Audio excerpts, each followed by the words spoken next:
ఉండ్రాళ్ళు చేయాల్సిన దానికి కావలసిన పదార్థాలు రైస్ రవ్వ, ధాన్య వరి నూక అంటారు, శనగపప్పు, జీలకర్ర. ఈ శనగపప్పుని ఒక పావుగంట సేపు నానబెట్టుకుందాం. ఒక కడాయి తీసుకుని దాన్ని వేడి చేసుకుందాం. వేడెక్కిన బాణీలోకి ఒక స్పూన్ నెయ్యిని వేసుకుందాం. దీనిలోకి మనం ఇందాక నానబెట్టుకున్న శనగపప్పు, జీలకర్ర కూడా వేసుకుందాం.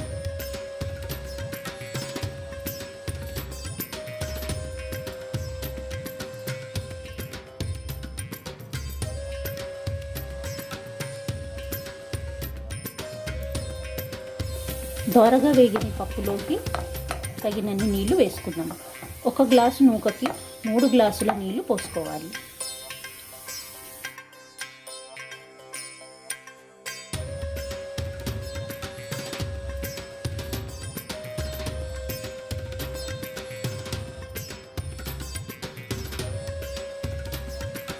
దీనిలో కొద్దిగా ఉప్పు వేసుకొని మరగనివ్వాలి.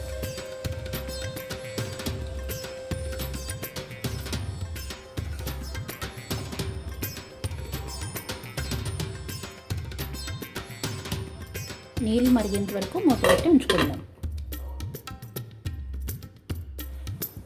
3 నిమిషాలకి మన నీళ్ళు మరిగాయి కదా, ఇందులోకి మనం నూకని వేసుకుందాం. నూకని కదుపుతూ ఉండలు రాకుండా వేసుకుందాం.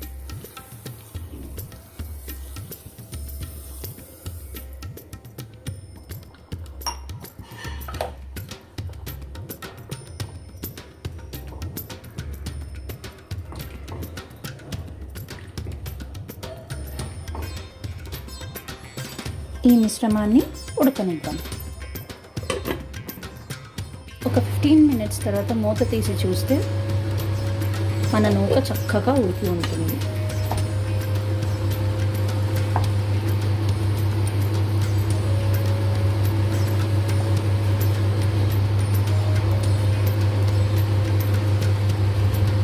దీన్ని ఇలానే చల్లార్చుకొని చల్లబడిన తర్వాత ఉండలు చేసుకోవడమే.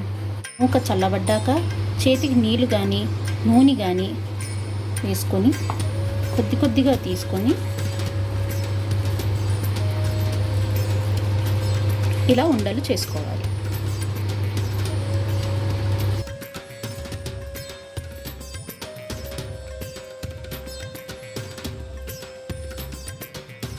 అంతే మరి, మన ఉండ్రాళ్ళు తయారు.